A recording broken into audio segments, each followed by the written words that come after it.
Greetings, Mavericks and new viewers.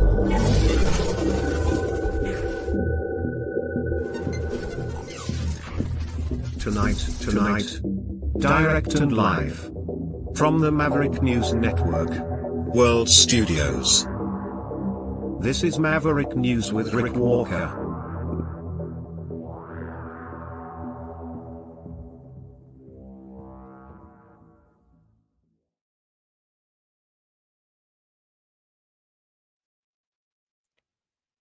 Who wants to go to Mars? Not me, not really.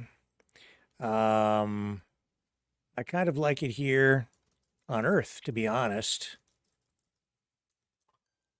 But it's exciting.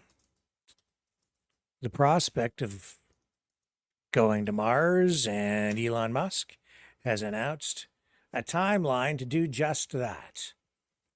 2 years. In 2 years from now, he says we should have unmanned rockets up there. And if that's successful, within 4 years, human beings could actually be up there on that planet, the red planet. We'll dig into that a little bit tonight. We'll also talk about home invasions in Markham, Ontario, which is part of the GTA, the Greater Toronto Area. We will give you a bit of an update on what's going on with the war between Russia and Ukraine, the conflict in Gaza. We will talk about debate preps as well, as the world braces for the first debate between Kamala Harris and Donald Trump. Tuesday. Mark your calendars. It's going to be a big night. Are you ready? I hope so. We'll get into all of that and more, and we'll go to the phones tonight as well. So if you're inclined to call in and participate and exercise your right to free speech, you're in the right place. You can do that tonight. We'll take at least one, maybe more phone calls tonight here on the Maverick News Channel, where we have the antivirus program for your minds. He's a fighter. He's a survivor. President Trump, defiant, strong. He is determined to make America great again. Pay tribute to the 45th President of the United States with this collectible t-shirt from the Maverick News Memorable Moments collection. Even a would-be assassin's bullet could not stop him. Instead, he emerged with his fist in the air ready to fight for freedom. Get your Trump Fighting for Freedom t-shirt with any donation of $30 or more to Maverick News. There are 2 iconic artistic designs to choose from, but there is only one way to get these.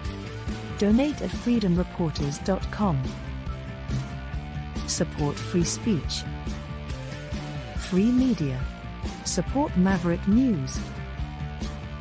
Call 1-866-248-1490 or order online at supergeeks.tv.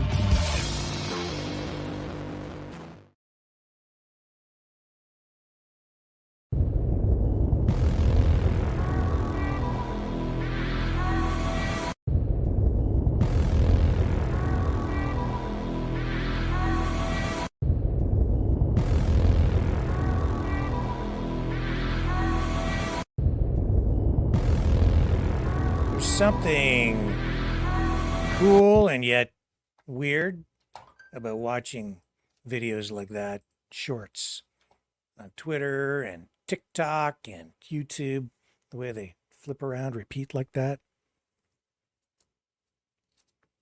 I don't know, is it weird to want to go to Mars? It's not really humanoid friendly, you know. The atmosphere is not breathable. It's very hostile. And yet, Elon Musk is viewed by many as a visionary who has now laid out an ambitious timeline for humanity's next giant leap, a trip to Mars. Now, I think it is exciting, but me personally, I think I'd prefer just to stay right here on Earth, where I can just walk outside, breathe the air. So Musk, speaking at SpaceX's Starbase facility in South Texas, has shared his latest vision for colonizing Mars, emphasizing the urgency of making making life multiplanetary. Let's put it that way. According to posts circulating on X, Musk outlined a plan that could see the first uncrewed starships launching towards Mars within the next 2 years, targeting the upcoming Earth-Mars transfer window. The initial phase aims to test the reliability of landing on the Martian surface. Here, let's bring up the man himself. Here's Mr. Musk. Are you ready? He is almost. I do think what this heralds really is fundamentally a new era in spaceflight, a new era in space exploration. We're going to go to the moon. We're going to have a base on the moon. We're going to send people to Mars, and make life multiplanetary. And I think this day heralds a new age of space exploration.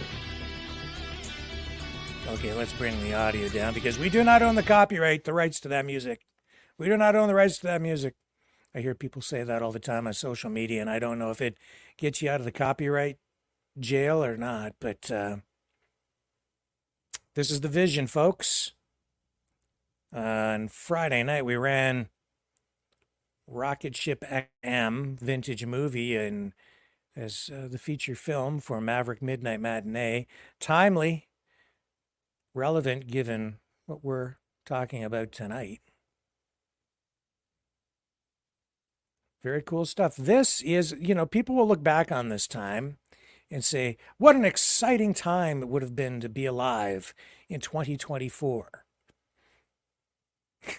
because of all of this. And yet I find that people take this stuff for granted. And in Rocket Ship XM, that vintage film from 1958, we saw rockets re-entering, and the idea was to land on their tail, right? Just like that. Well, during the original space race back in the 60s and 70s, that technology did not exist, those capabilities, and yet Musk has achieved that. That's what they do, to reuse those rockets. So what do you guys think? Look in the chat. Is this doable? Because if these uncrewed missions prove successful, Musk has set his sights on sending crewed missions to Mars in just 2 years after that. So that means 4 years from now, there could be human beings up there on Mars. This aggressive timeline is, if realized, it would mark a historic moment in human space exploration, potentially landing the first humans on Mars within the next 4 years. Can you believe that? Maybe we'll be alive to see it if we get through these wars. So Musk's vision doesn't stop at mere exploration. He's talking about establishing, as you just heard, a permanent human presence on Mars with plans for regular flights every 2 years, reminiscent of scenes from Battlestar Galactica and what other sci-fi shows were there? Space 1999, except that was a disaster. Moonbase Alpha and the moon went out of orbit. So the ultimate goal to have 1 million people living on Mars within the next 2 decades, creating a self-sustaining civilization far from Earth. Possible? Maybe. But we're having trouble.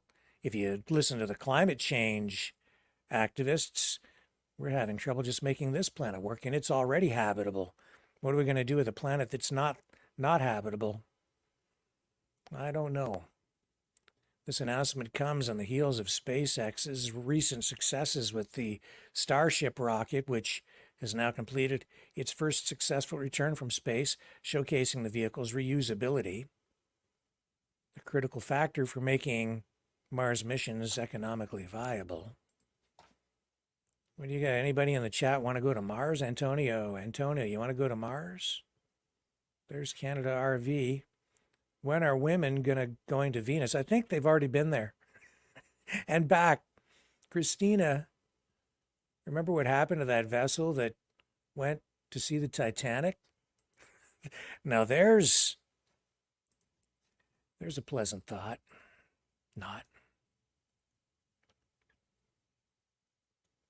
And Antonio says, I think they should take that money and give it to the poor. Yeah, perhaps. Still, reaching for the stars, I'm not sure it's such a bad thing. In fact, I think in many respects it's a good thing. It shows that we do have a future. At least we believe we do. It instills pride, national pride, maybe international pride, pride in humanity. There's a degree of positivity that comes with all that, and that's very important. People need self-respect and hope. That's what space exploration provides. It also generates advances, technological advances.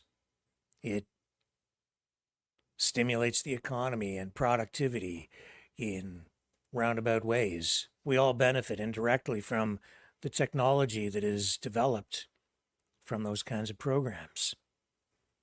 You can, I think the ballpoint pen was developed because of the space program, because of the weightlessness in space. They came up with the friction ballpoint pen. There, I have one right here, as a matter of fact. I lost my video monitor when I did that, so I can't see anything. But here you are, the ballpoint pen. Ink stays in the cartridge, the friction on the ball. Yeah, that and Tang. Tang. The orange juice of astronauts. So what do you guys think? Going to Mars? You know, Musk has announced ambitious timelines before and has failed to meet them. In fact, I think he said that originally we were supposed to be on Mars by 2018. Didn't happen, of course. Christina says no. I assume that means no, not going to go to Mars. Even if offered a free ride. As much as I keep saying no, I don't want to go to Mars, if somebody offered me a free ride, I'd have to think about it. I just don't think it would be really that great a time. And I'm not so sure that I would enjoy living up there. I'm pretty sure I wouldn't. So why go? Unless you just want to, contribute to the progress of humanity. I would say anybody that ends up going to Mars, that's a big sacrifice. Christina says, no, not even a free ride. Yeah, I think I'm with you. Stay here on Earth. Okay, what else do we have going on today? All kinds of stuff, really. Let's just quickly update. I'm not going to get too deep into any of this stuff with the wars, but here's a summary of the latest developments in the Ukraine-Russia war based on the information available over the past day. There have been reports of intense fighting, particularly around the city of Pokrovsk, with Russian forces making advancements. Street fighting has been reported in central Ukrainsk and Hernik, indicating close quarters combat as Russian forces push towards key Ukrainian-held areas. Ukraine has escalated its military operations, including striking deep into Russian territory. Ukrainian forces have hit a Russian submarine and an airfield in Crimea, according to the latest reports, alongside an ammunition warehouse in Russia's Voronezh Oblast. This reflects Ukraine's capability to strike over 1,800 kilometers now into Russian territory, showcasing a significant escalation in Ukrainian long-range attack capabilities. Russia has claimed control over several villages near Pokrovsk, suggesting a strategic push towards the key city. Moscow has also promised a tough response to Ukraine's offensive actions inside Russia, indicating a potential escalation in retaliatory measures.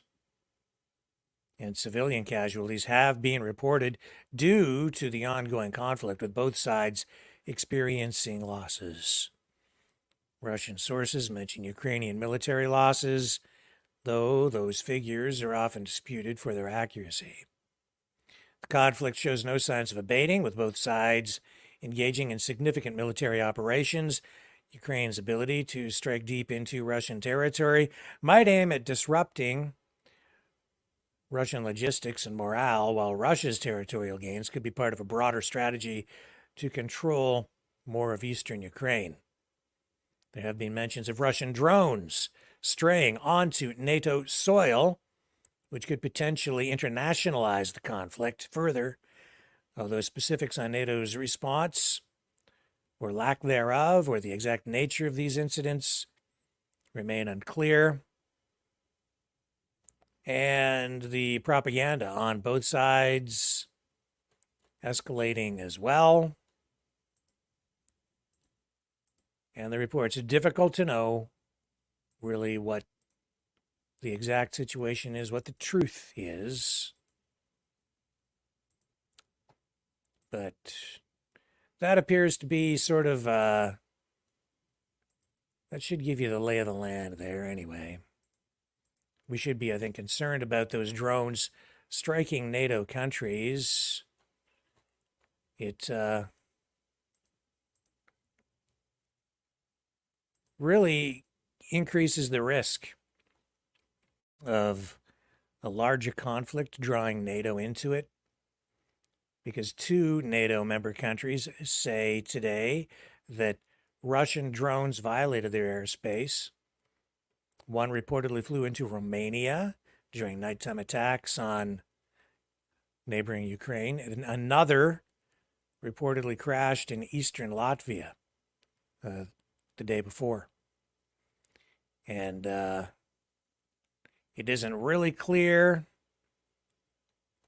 exactly what the circumstances are surrounding these drone strikes.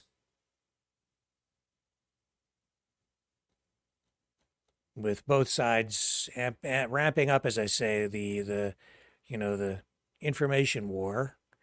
Ukraine saying that Moscow struck civilian targets on port infrastructure across the Danube. And Romania's Ministry of National Defense reporting the drone strike inside its territory. It added that Bucharest had deployed F-16 warplanes to monitor its airspace and issued text alerts to residents of two eastern regions.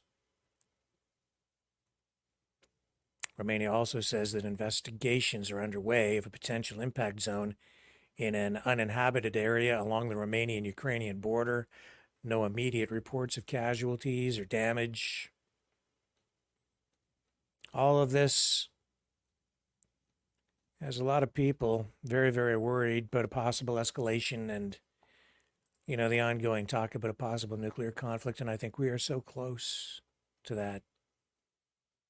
We really need to take note. But we're still here, at least for now. Over the past 24 hours, the Gaza conflict has seen a continuation of intense military actions and significant humanitarian concerns.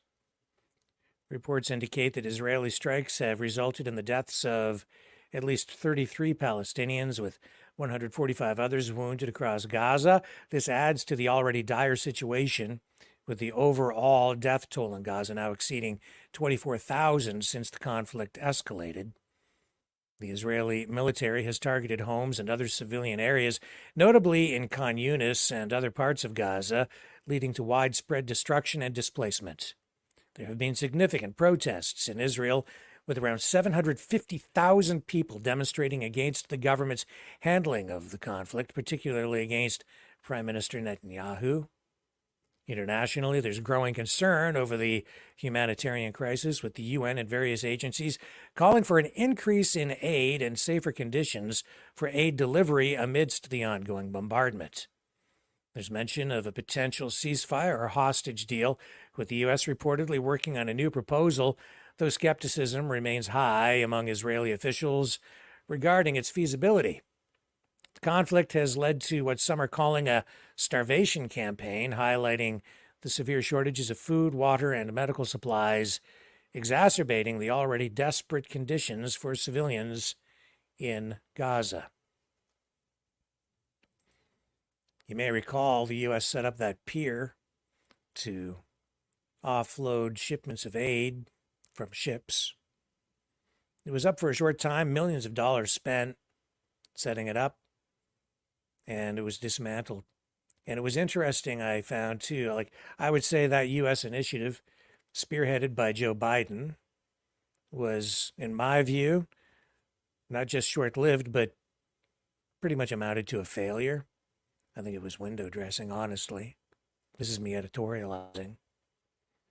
But it was also interesting to note that when that pier was being assembled, people on the, I would say the anti-Israel side, the pro-Hamas side, were saying that it was an effort for the U.S. to get a toehold in there to accelerate their attempt at a land grab and resource grab in the area and further occupy Gaza.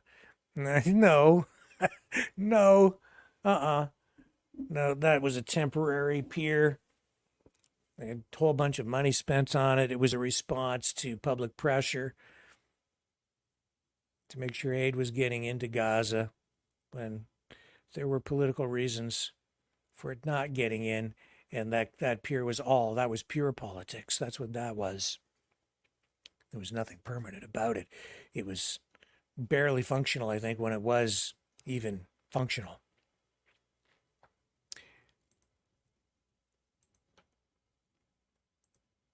Okay, now, we also have this situation in Markham, Ontario, with a series of home invasions.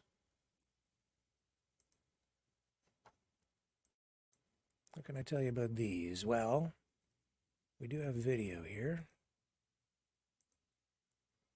One moment, please. Here we go. York Regional Police are investigating another home invasion in Markham, caught on video surveillance. And I do apologize, we were not here last night. We had some challenges, and things just didn't work out. We didn't have a program last night. So this is a story that I just haven't touched on yet, but several suspects were seen forcing their way into a home early Thursday morning in Markham. The incident took place around 3 a.m. in the Bridal Walk and Castlemore Avenue area. According to police, 3 suspects armed with a hammer broke into the residence and demanded vehicle keys from the homeowner, while a 4th suspect waited in a getaway car. And remember the big story that broke when the public relations officer, community relations officer,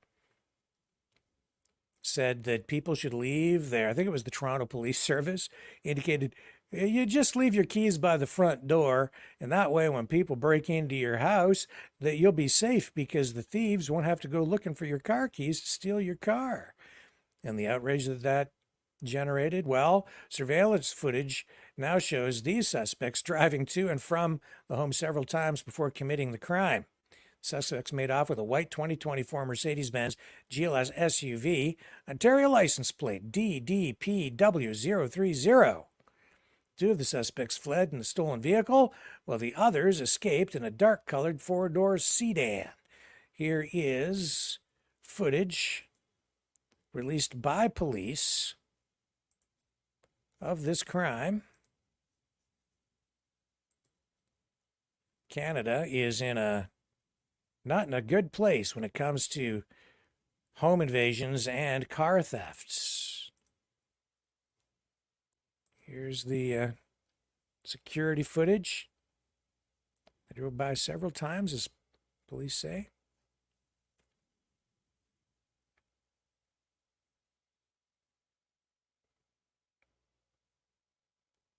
And there's your suspect.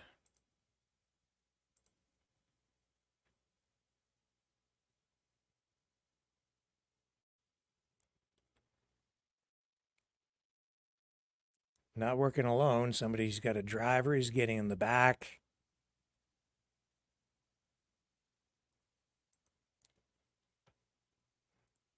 Four adults, 2 children were inside the home at the time of this crime.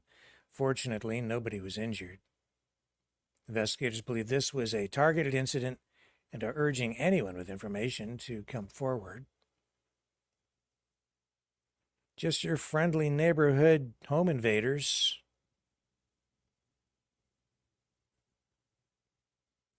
Oh, man.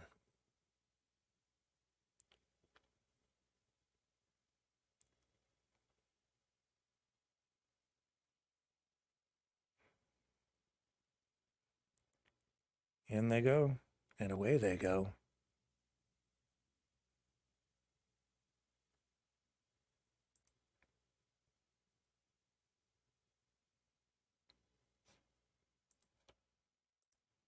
There you are.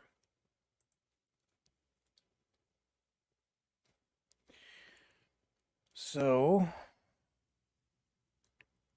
anyone with information is being asked to contact the York Regional Police Hold-Up Unit at 1-866-876-5423, extension 6630, or call Crime Stoppers in Canada, in Ontario, at 1-800-222-TIPS. You can leave an anonymous tip online. And there have been a series of these kinds of incidents in the GTA. A lot of people worried and concerned about it. A lot of people concerned about car theft. The federal government recently announced a program to crack down on car theft. Here's Harjit Sajjan talking about just that on behalf of Canada's federal government. Here he is. So you probably heard that auto theft is on the rise. Now, as a former police officer, I know how complex these crimes can be. Police have arrested the suspects in what they're calling a, quote, prolific auto theft group. Nationally in Ontario, there was one day in York region where 37 cars were stolen in one night. Auto theft isn't just about stealing cars. It's tied to organized crime, violence, and money laundering. And that's why we're taking concrete action. We recently purchased and deployed a new X-ray scanner to detect stolen vehicles at our borders. We've introduced a national action plan on combating auto theft, which includes legislative changes, tougher penalties, enhanced intelligence, and leveraging cutting-edge technologies. Now, it doesn't stop there. We've invested millions to support local police officers and the Canada Border Services Agency. Now, already we've intercepted over 1,300 stolen vehicles just this year. We have a detailed action plan, specific things we can do to make sure that police forces are working together with the Border Services Agency. Great to see CBSA. So the fact that they have resources allocated and the stolen vehicles are seen as a priority is significant. And I'm cautiously optimistic. It's a 6-month trend, so the goal will be to see that continually to decline. Now let's talk about Pierre Poilievre's approach. Now, he claims to be tough on crime, but the last time his party was in government, they cut thousands of jobs from the CBSA. If they stayed in government, they were going to cut 400 more. They gutted funding for CBSA. They gutted funding for provincial and territorial local police. If we cut back important initiatives like CBSA, we are not going to be able to combat these auto theft. Now, as a former police officer who worked in gang squad, I know getting resources to frontline police officers will disrupt organized crime and also auto theft. You think of Project Vector, Project Volcano, that is actually resulting in, criminals behind bars, that is resulting in stolen vehicles being recovered. Ultimately, it is about public safety. I know that many of you watching, like me and my parents, immigrated to Canada looking for safety and a better future for our children. That's why we're doing this. Only together we can ensure fairness for every generation. So it's Pierre Poilievre's fault and the Conservatives? Poilievre was never Prime Minister. Poilievre has been part of the Conservative Party for years. But Justin Trudeau's been in power with the Liberals, backed up by the NDP for, since when was he first elected? Well, 8 years, right? At least 8 years. I don't know, folks. I smell an election just around the corner. Yep, definitely. Definitely election season. And that supply and confidence deal between the NDP and the Liberals has fallen apart. The NDP no longer propping up Justin Trudeau and the Liberals. That means the next major piece of legislation to face scrutiny and a vote in the House of Commons could lead to a confidence vote, which could lead to an election months earlier than the Constitution requires in 2025. We could be going to the polls pretty soon.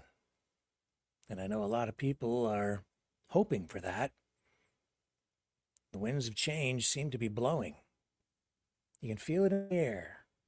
Even as I was out walking today in the fall air, it was not just the smell of northern oxygen. It was something else. It's the winds of change. Stay with me. We'll be right back. You know, someone very profoundly once said many years ago that if fascism ever comes to America, it'll come in the name of liberalism.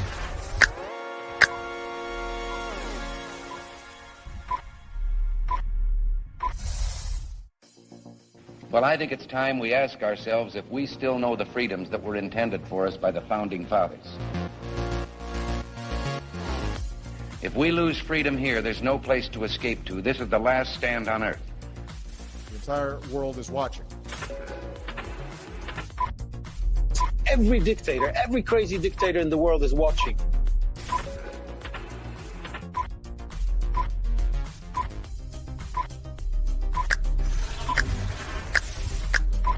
The world is watching. On TV, the entire world is watching. On social media. But the entire world is watching, and yes, they are seeing what we have apparently bravely been willing to say that others are thinking. Stand for freedom. Literally stand for freedom. Let's get this done. The entire world is watching. We're at war with the most dangerous enemy that has ever faced mankind in his long climb from the swamp to the stars. Maverick News. Maverick News. Maverick News. Let me have more control of my own destiny. The world is watching. That's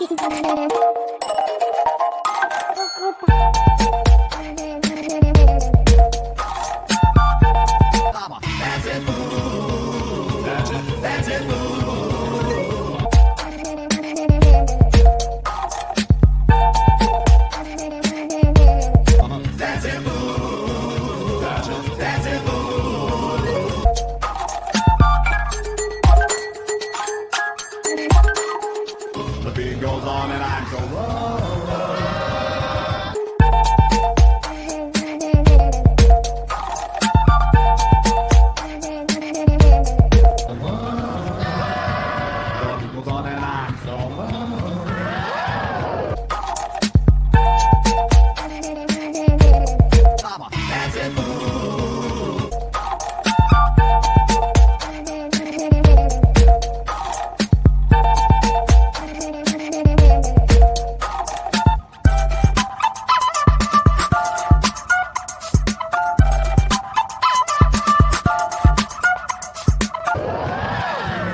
Greetings, brave Mavericks. Our quest for truth continues. We go beyond fake news. Together we expose propaganda. Together we pull others out of rabbit holes. We are maverick thinkers. We are all unique individuals, defenders of individual rights and freedoms, credible, trusted, grounded in reality. Maverick News, Maverick News. Defending free speech, free speech. Donate at freedomreporters.com. Do it now. Tomorrow may be too late. Maverick News. The world is watching.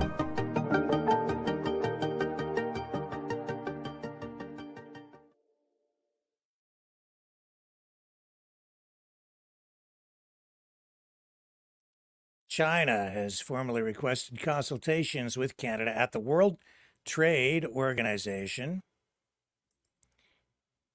regarding new tariffs imposed by Canada on Chinese electric vehicles, steel, and aluminum products. The request was submitted on September 6th, with China accusing Canada of violating WTO rules and commitments by proposing tariffs as high as 100% on electric vehicles and 25% on steel and aluminum. China's Commerce Ministry urged Canada to comply with WTO regulations and correct what it described as wrongful actions. This move comes after Canada's decision, announced in August, to impose a 100% surtax on all Chinese-made electric vehicles, set to take effect on October 1st. The tariffs will apply to a wide range of vehicles, including electric and hybrid cars, trucks, buses, and delivery vans. The Canadian government justifies the tariffs as necessary to compete with China's heavily subsidized electric vehicle industry, where production standards differ significantly from those in the West. Imports of Chinese-made automobiles to Canada have surged with a 460% increase year over year, largely driven by shipments of Tesla vehicles manufactured in Shanghai. Similar tariffs have also been introduced by other nations, including the United States and the European Union, citing concerns about market competition. The U.S. recently quadrupled its tariffs on Chinese EVs, while the EU has tariffs ranging up to 36%, depending on the manufacturer. In response to Canada's actions, China has announced plans to initiate an anti-dumping investigation into Canadian canola and some chemical products, further escalating trade tensions. More than half of Canada's canola production is exported to China, a critical market for the industry. A previous trade dispute 5 years ago led to significant losses for the Canadian canola sector. As these tariff battles continue, Canada's relationship with China faces increasing strain, with potential repercussions for both countries and their industries. Now, I'm ready to take some phone calls if anyone is so inclined. If you'd like to exercise your right to free speech, you can do so by calling in. Let me get the banner up here. I think we have it. Oh, I have to go over here. Yeah, if you would like to call in, the number is right there on the bottom of the screen at 1-519-401-1373. 1-519-401-1373. You can also support the channel by donating at freedomreporters.com or maverickdonations.com. Maverickdonations.com takes you to the Give, Send, Go donation page. Freedom Reporters takes you to the PayPal link, which is where most people donate. Now, if you do donate $45 or more, we now have these back in, these polo shirts with the embroidered Maverick logo. They're actually quite nice. High quality material, not junk. These are good ones. And Yeah, 45. I think it was 45 or more. We'll cover the cost on those. And we also have these embroidered hoodies in stock too. There they are.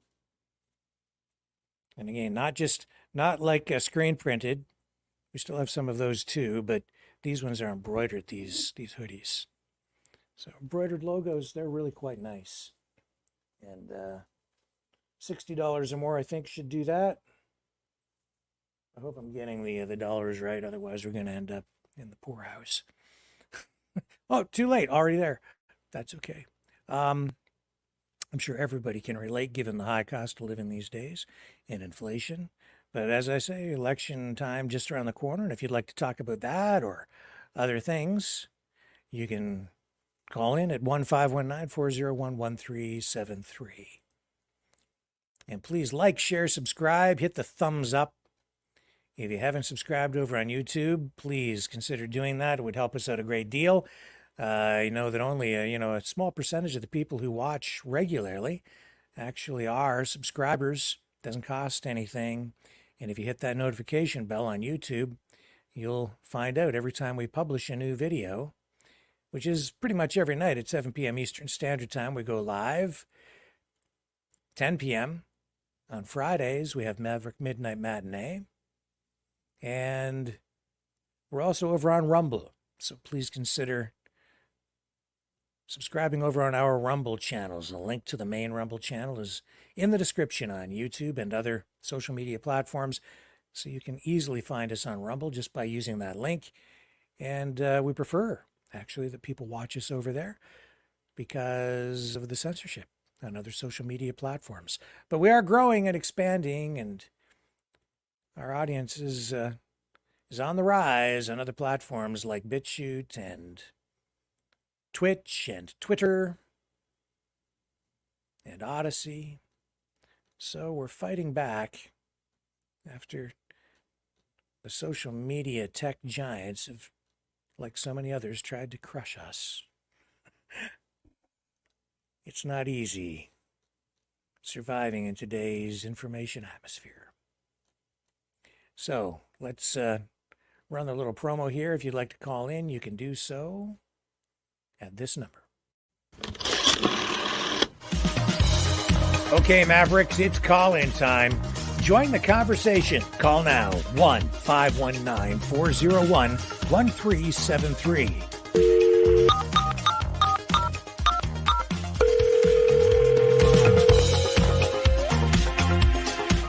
One 519-401-1373. Exercise your right to free speech.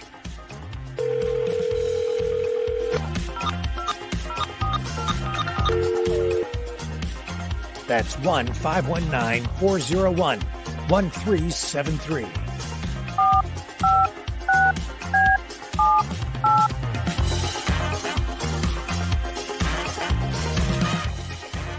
That's 1-519-401-1373. Maverick News.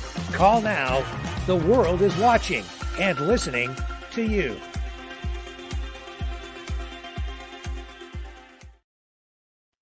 Okay, so our friend Dragon is on the line. First caller of the night. What are you thinking, sir? Are you going to Mars? Are you signing up? Dragon doesn't own space at all. This is not my environment at all. So no, I'm not going to space. Even if you get me that ticket free, just free of charge, I'm not even going to think about it once. Yeah, I'm inclined to stay here too. Yeah, got a little bit of feedback there. You might want to turn your audio down on your computer, Dragon, so we don't get the feedback. Sorry. That's okay. Is that better? Yeah, I think that's better. Antonio says if they can control war from space, that will give someone a great deal of power. Yeah, that's very true, but that's what Space Force is all about. It's a prelude of things to come. Yeah. So, I don't know, I kind of set the stage there with that question, but was there something else you were calling in specifically to talk about tonight?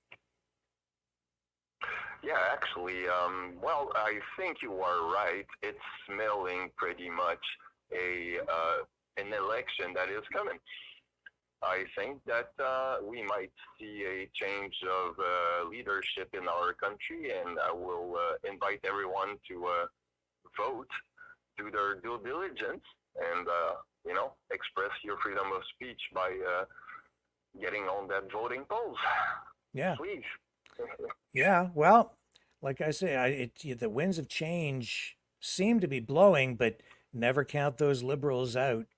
They have a powerful machine behind them, and they usually have some sort of a trick up their sleeve, you know? So I don't know. Like they're low in the polls right now. We would have a massive conservative government. If there was an election held today, it would be a landslide according to the polling, like massive, maybe the biggest landslide in Canadian history based on the polls. But I don't know, those slippery liberals, they've got their tricks, you know. You know, that's what I'm feeling. I mean, by looking at the polls, by looking at people polls, if you will, by just looking at the comments on most of the medias or social media things, I mean, people are just fed up with the liberal government. So I think, like you said, it's going to be probably like the biggest landslide that we have ever seen. And I hope it will be, because it will, I think, prove something to the liberal and the way that they were acting for the last 9 years now. It's not it's not the way we should. So yeah, they have screwed up big time, and yeah, it's time for a change. Well, there's the polling, the 338 Canada Federal projections. If an election happened right now, the Conservatives would far exceed the required 172 seats to form a majority government. They'd get 212 out of 338. The Liberals only 77. Bloc Québécois, not even a national party, 36. The New Democratic Party, which has been propping up the Liberals, would be elected to just 16, and the Greens would walk away with 2. Just 2. Still, the People's Party of Canada not registering at all in the polling. So I don't know where they're going to end up. They've got a plan, but I don't know if the voters are ready for them yet. And see, that's the thing with Jagmeet Singh, that went basically taking themselves out of the Liberal Party as a team, if you will. Well, their teamship. I mean, you just have cut one leg of the Liberal Party right there by the NPD taking themselves away from the Liberal Party. So I think that you got a sort of a human being limping on one leg now. This is what happened with you got the Liberal being like one part of a human being, one leg, but the leg that's still on the floor, well, it's bleeding and it's gonna die there, because for an NPD, I think the way they have screwed up for the last few years. Yeah. Well, you kind of blow yourself up by shooting yourself in the foot, kind of thing. But at the same time, it's probably for the best of the country. Yeah, well, Trudeau.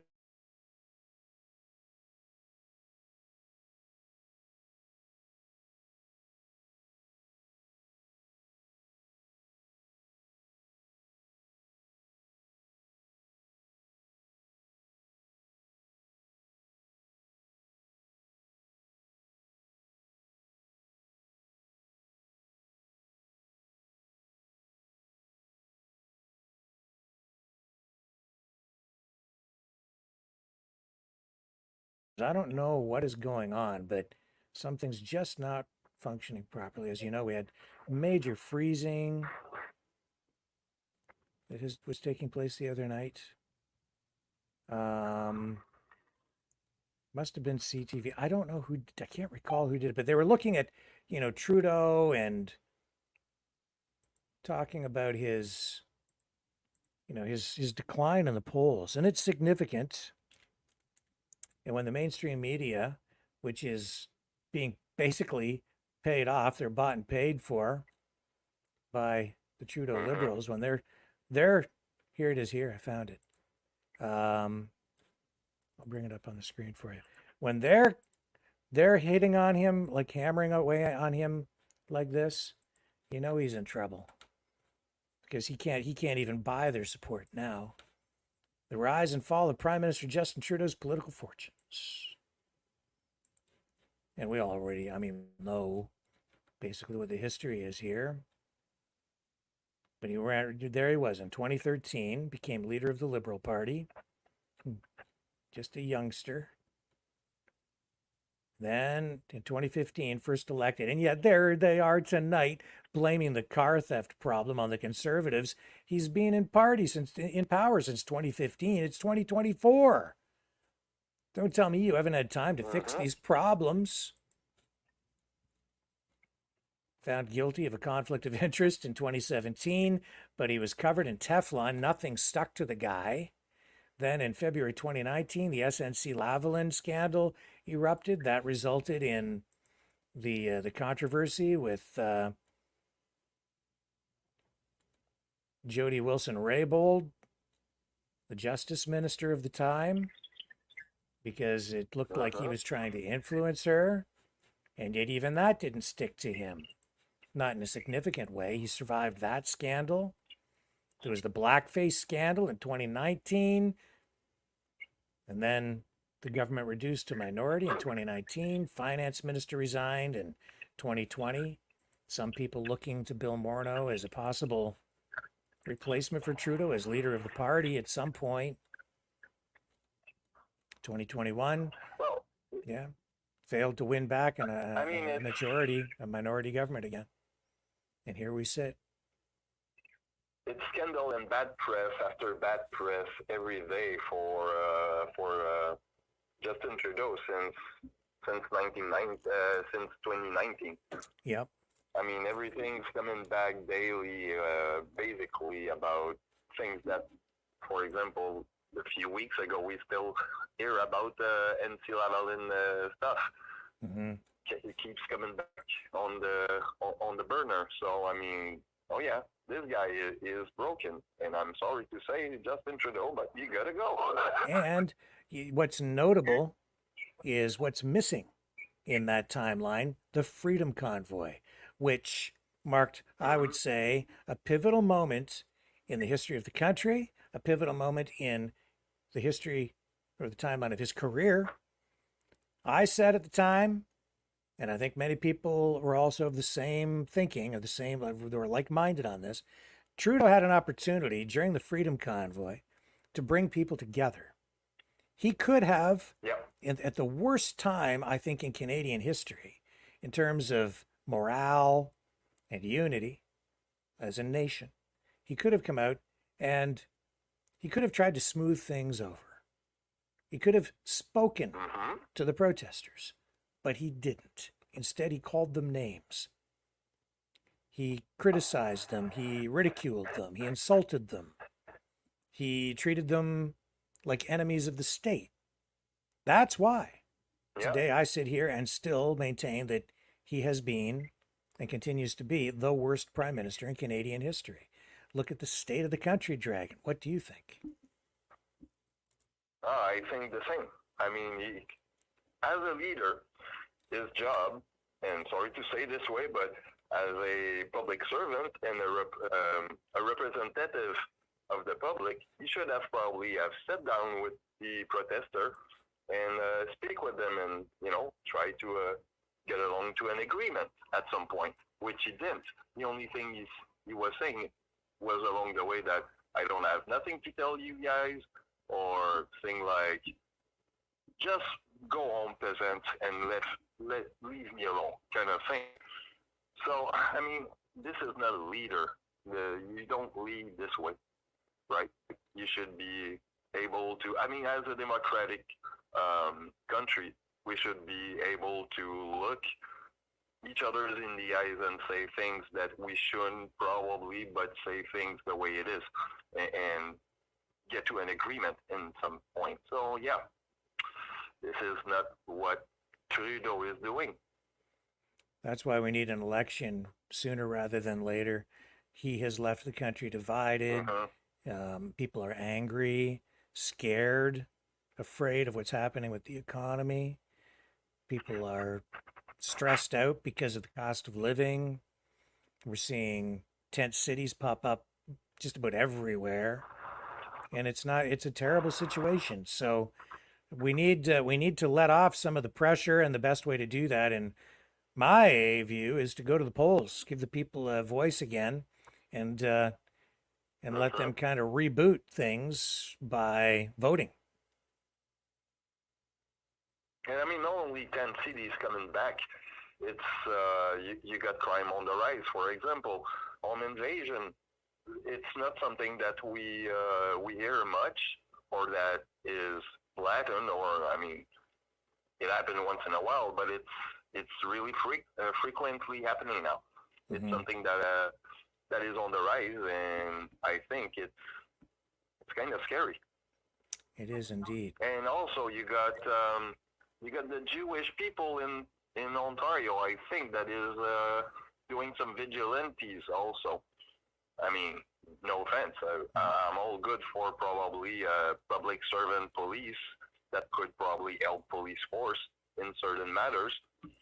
But in a way, I mean, if I go out with a weapon and what are you referring to? I don't. Fighter like Batman. I haven't heard about. And I don't think I've heard about this story. What are you talking about? Supposedly that there's some kind of Jewish force that is. Hold on, I'm gonna look it up because I did look it up yesterday, and to be quite honest, it's one of the guys that probably listen to us sometime that did told me about it, and I've seen that also on a YouTuber. I'm not gonna call his name. What city are we talking about here? Where is this happening? It's Ontario, if I'm not mistaken. Is it like a community watch program? Neighborhood watch? Yeah. Okay, well, we have neighborhood watch programs. But they're doing mostly now. It's like in the campus and stuff. Megan Irut, Canada. Where? So basically,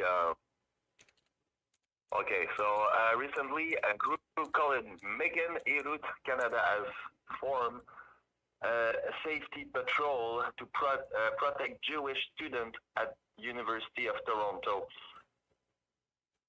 Okay. And they have a logo on their or a badge on their suit, a G and an F next to it.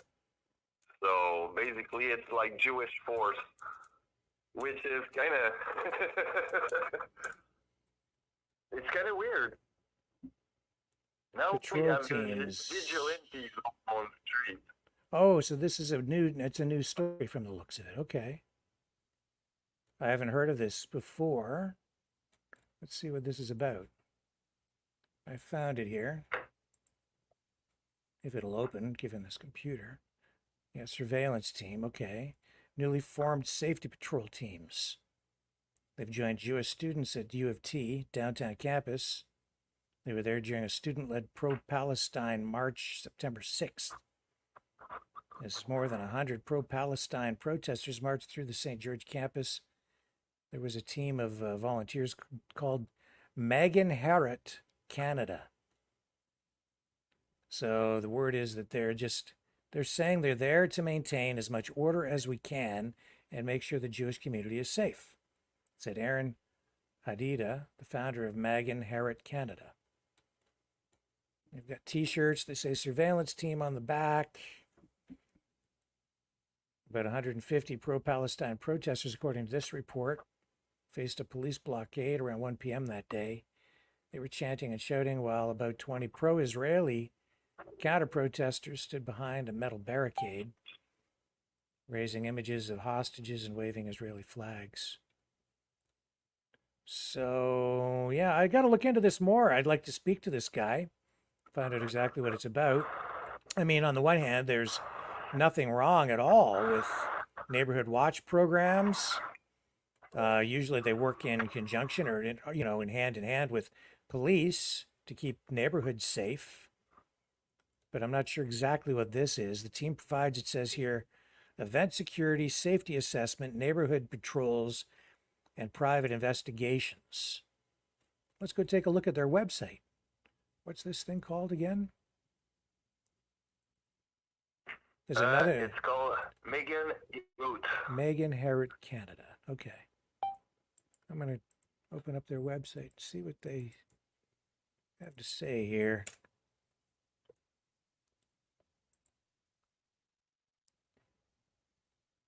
Where's the...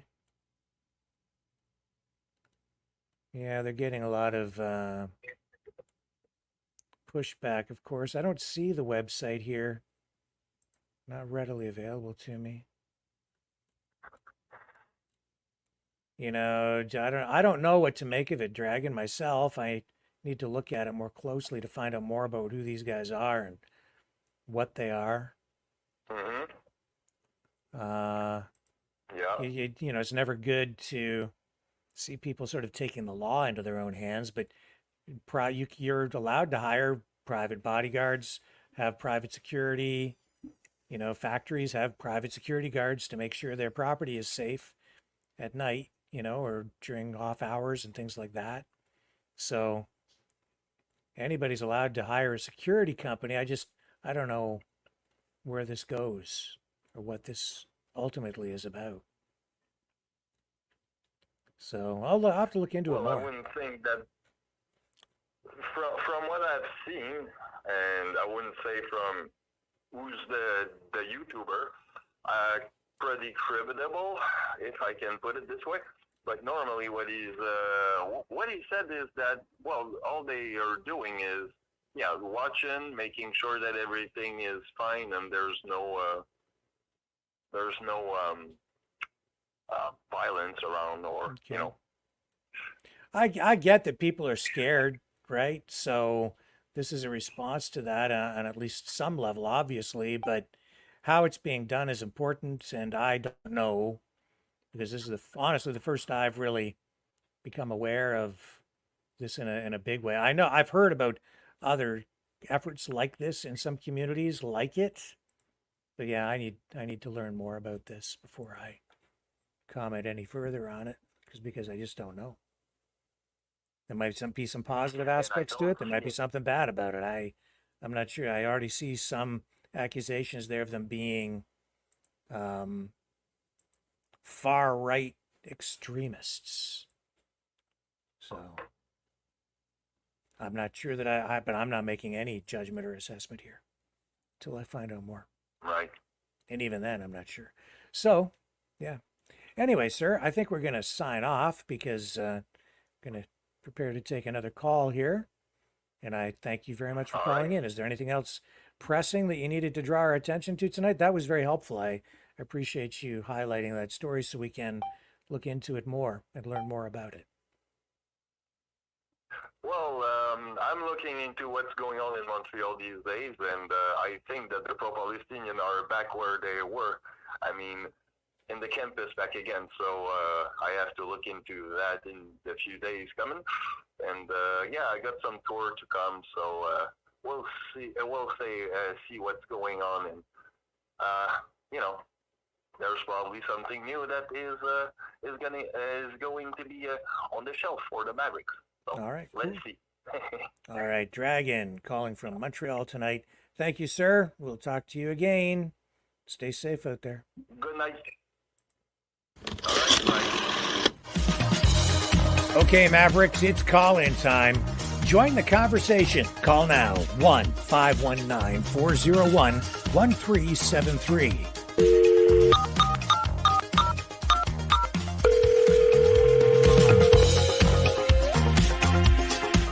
One 519-401-1373.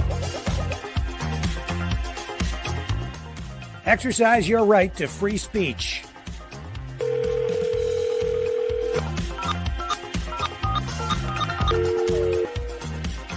That's 1-519-401-1373.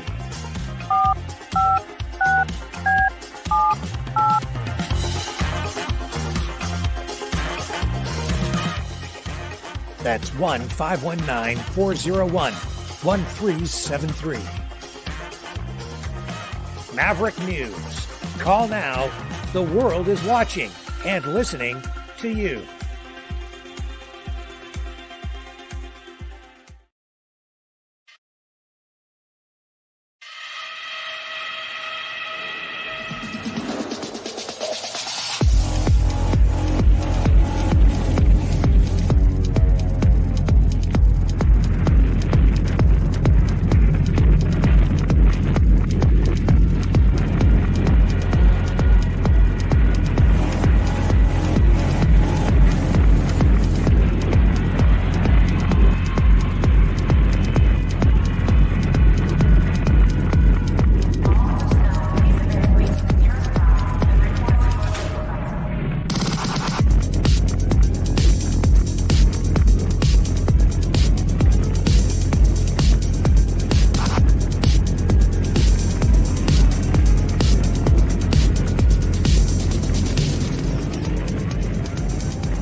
Maverick News.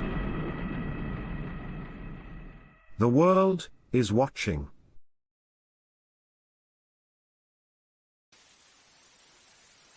You know, someone very profoundly once said many years ago that if fascism ever comes to America, it'll come in the name of liberalism.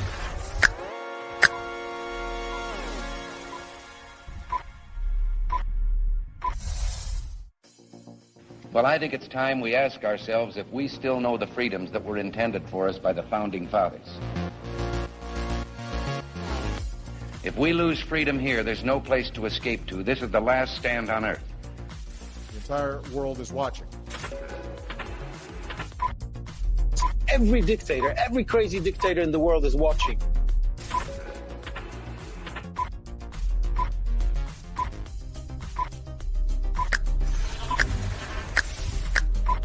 The world is watching. On TV, the entire world is watching. On social media. But the entire world is watching, and yes, they are seeing what we have apparently bravely been willing to say that others are thinking. Stand for freedom. Literally stand for freedom. Let's get this done. The entire world is watching. We're at war with the most dangerous enemy that has ever faced mankind in his long climb from the swamp to the stars. Maverick News. Maverick News. Maverick News. Let me have more control of my own destiny. The world is watching.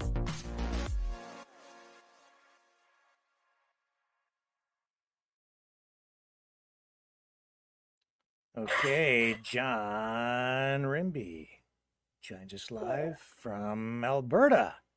Hello, sir. How are you tonight? Well, good evening, Sir Rick and Maverick News family worldwide. Apologize, I'm in a train station, but hopefully the noise isn't too bad. Shout out, Rick, to our Western Canadian grain farmers who are in full harvest mode at the moment. Hopefully they're safe around the equipment and they have a bountiful harvest. It's that time of year. Moving into the fall. We sure underrate our farmers that put food on our shelves. So God bless them and pray for a good harvest. Yes, sir. Thank a farmer if you ate today. And don't forget to point your finger at Justin Trudeau if you can't afford to buy the food. Because the prices are off the charts. What do you think of this failure of the disillusion of the NDP Liberal Supply and Confidence Agreement? No longer propping up the Liberals. NDP calling it quits. What do you think? Well, I guess, Rick, I don't know, maybe from a Western Canadian perspective, I mean, I think it's, it's long overdue. I think it's more grandstanding than anything and propaganda from Jagmeet Singh. I know that he's not very popular, according to my information, in his own riding in Vancouver. And let's keep our fingers crossed and pray for an early election, hopefully November, December of 2024 in Canada. Yeah, do you think we're going to get an election this fall? Oh, Rick, I don't know. I guess it's anybody's game, eh? I mean, I think a lot of people in Western Canada are praying for an early election. Whether we're going to get it or not, I don't know. I don't know. What are your feelings down Ontario way? Well, from where I sit, I think that it's a real possibility. I think the people are ready for it. I think the NDP is now ready for it. I think that the Conservatives are going to push because it's in their best interest to get to the polls as soon as possible because they're so far out in front. For Trudeau, if he can hang on, he'll try to avoid it. But even for the NDP, it's in their best interest at this point to get to the polls because Trudeau is damaged goods. They can capitalize on that. They can capitalize on all of the chaos, the turmoil that comes with that U.S. election around the same time. So if they have an election here in Canada, maybe a week or two before or after the U.S. election, all the parties could spin that, use that, all the controversy over all the issues, conflate them into Canada as political parties here so often do, and try to ride a wave of something to victory in their minds anyway, as part of their strategy. I think it's in the best interests of the Liberals to latch on to the commotion and the chaos that's going to be coming in an amplified way in the U.S., starting really in a heavier way in October. Look for major shifts and protests starting next month. You always get that October surprise, and if they've got that big debate coming up on Tuesday. In fact, here, you know what? Let's roll a little clip here. This is Vivek Ramaswamy on Fox News. And Vivek is saying if Trump trounces Kamala at the debate, he says, get ready for some very strange things to happen before November. They've already sued him, he says. They prosecuted him, tried to kick him off the ballot, and swapped out his opponent. All of it, he says, could just be a preview of what's to come. Here, check out this clip of Vivek tonight. One thing I want to caution against, Sean, is exactly what happened in June. What I expect is that Donald Trump will once again run circles around Kamala Harris, just as he did with Joe Biden in that last debate. The question is that going to be good for us in winning this election or not? Because last time around, it was the catalyst for something drastic happening afterwards, which was in that case swapping out Joe Biden as the nominee. And I think if Kamala Harris really does tank in this debate, and I think there's a decent chance that happens, I think there are strange things that could happen between now and November, because the Democrats, they have been playing this as, in some ways, one step ahead. You're suggesting that we may live through another change in candidates if she didn't have a good debate? No, I don't think it's going to be a change in the candidates. The ballots have already been printed, but I do think that we have a machine that we're up against that has demonstrated that it is going to go to great measures to defeat Donald Trump. You trace this back over the last year and a half. You've got prosecutions. You've got civil cases. You've got extrajudicial attempts to remove him from the ballot. They told us Joe Biden was definitively going to be the nominee, then negotiated for the earliest ever presidential debate in U.S. history because they knew there was a good chance Biden would underperform. Once he did, they swapped him out. I think we've got to learn from those lessons, Sean, to say that they're still going to have many more tricks up their sleeve. So the two scenarios are either Kamala Harris overperforms. I don't expect that to happen. Or what I do expect to happen is Donald Trump to seriously defeat her in this debate as he did last time around. But don't expect that to be the end of this election. I think there'll be more tricks left up their sleeve. That was Vivek. So he's just saying that the Democrats and the Harris campaign, they're going to pull out all the stops basically to try to prevent Trump from getting back into the White House. What do you think? Do you have any comments on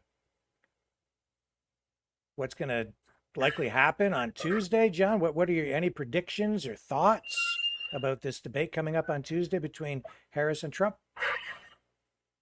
Well, Rick, I think I like Vivek. I'm kind of a little surprised he wasn't maybe picked as Trump's vice president candidate. But the gentleman is articulate. He's scripted. He knows his points. I quite like the guy. The debate coming up on Tuesday night, I think it's going to be very interesting. They've been playing around with the rules. Mic on, mic off, no audience. I don't know about you, Rick. I don't like the no audience thing.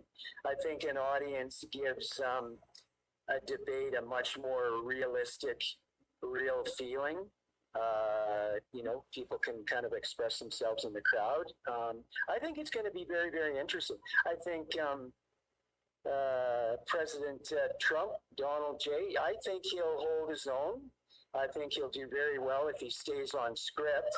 And I think he's probably going to let Commander Kamala, Vice President Harris, probably fall on her own sword. What do you think? I don't know what to think, honestly. I think that, well, I do. I guess I do have a few thoughts. I think she'll be fine. I think it's going to be a much tougher debate for Trump than the debate with Biden. Although, as people sit and say that the Biden debate was easy for Trump because Biden is senile, but actually that was a minefield. Because if he hadn't handled that just right, he would have come off looking like a bully, somebody beating up on a senile old man, right? And there would have been sympathy generated even for Joe Biden. So it was a difficult thing, but I think Trump handled it well at the time. How he's going to handle Kamala, I don't know, because she's going to come out, I think, swinging. She's going to be aggressive. She's going to try to portray him as a sexist, as someone who's a bit of a bigot. Someone who's dangerous. So I don't think I think she's going to have some choice zingers in her back pocket, ready to take some real heavy duty pot shots at him. And it's going to be his toughest debate so far because she's smarter than people realize. As a lawyer, she has experience in the courtroom. She's an experienced politician and public speaker, so he's going to have his hands full with her. I wouldn't discount that at all. That being said, he has real charisma, a real personality that just sucks the oxygen out of a room and potentially even a debate. So it's going to be a scrap. That's what I see coming. Very unpredictable as a result. But I mean, Rick, in all honesty, just take a look at her. And I'm a little bit biased because I think most of Western Canada, well, I can speak for Alberta, we're pretty well pro-Trump because Trump will be very favorable to the oil business in Alberta. But to Commander Kamala Harris, look at her record. She's a flip-flopper. You just have to look at the lady's record. She was supposedly czar, on guard for the United States of America on the southern border, and she did nothing. Take a look at the woman's record. There's just not much of a record there to look at if you're looking at the facts, and look at the facts and not propaganda. Yeah. What do you think? I think the entire political landscape has shifted, it's changed, it's morphed into something completely different than we've ever seen before. You're seeing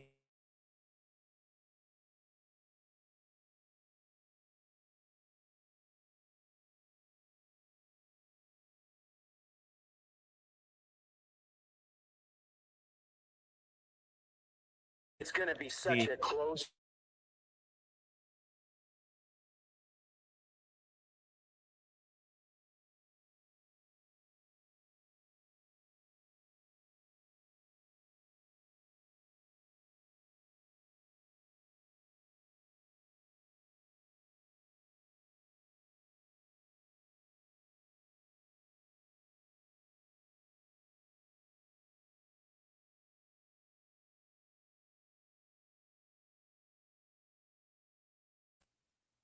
Yeah, my apologies, ladies and gentlemen. We're having on.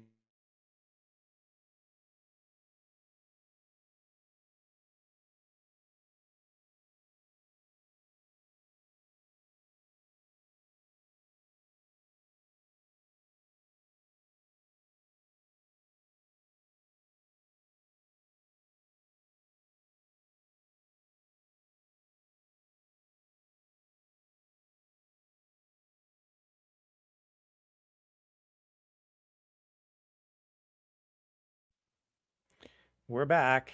I don't know for how long. With that being said, John, I'm going to throw it over to you for a final thought before we get kicked off the internet again for whatever reason. Go ahead, sir. Any final wrap up for us? Well, I think you've got to look at Commander Kamala Harris's record. There is not much of a record there. She's a flip flopper. You talk to any business person in the United States of America under the Trump presidency, and everybody did better. Seniors, young people, older people, business people, everybody did a lot better.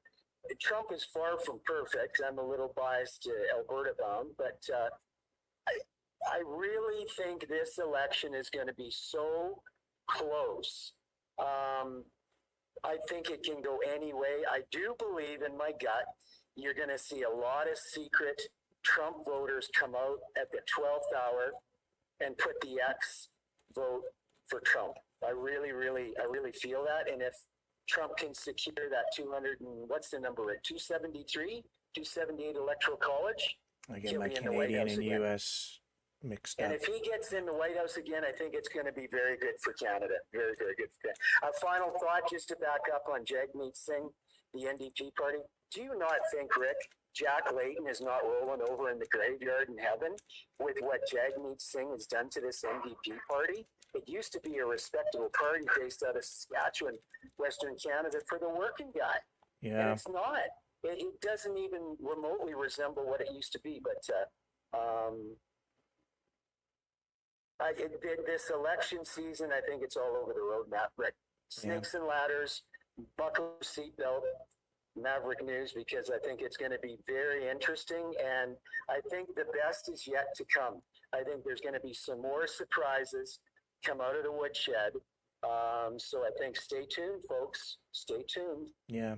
270 electoral votes, I believe, John. 270 in the States.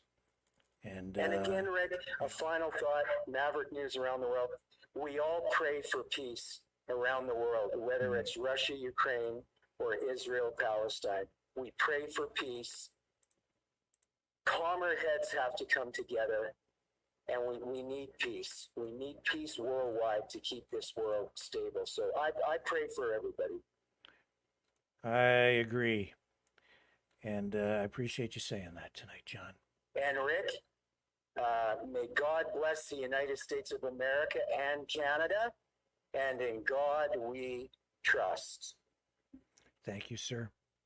Thank you so much for calling in tonight. Really appreciate it. Cheers. Pleasure, sir. Okay. Thank you, friend. Bye for now.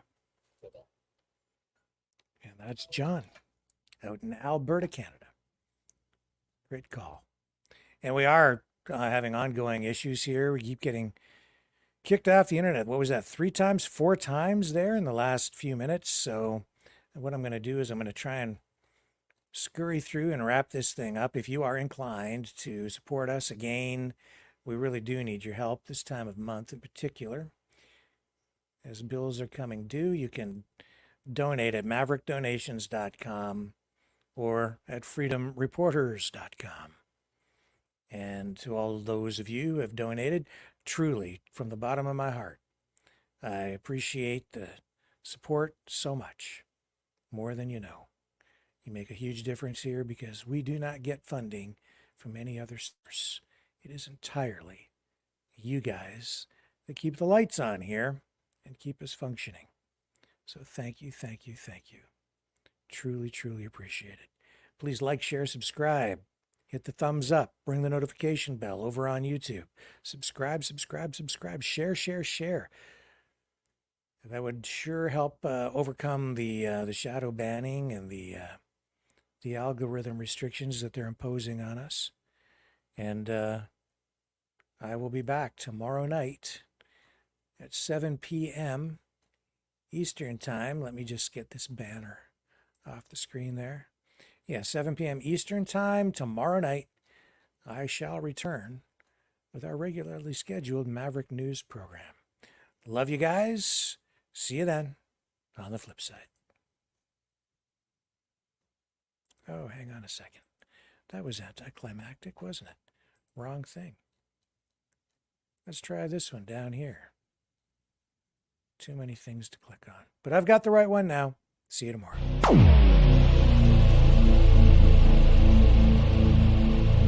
This has been a Maverick Multimedia production.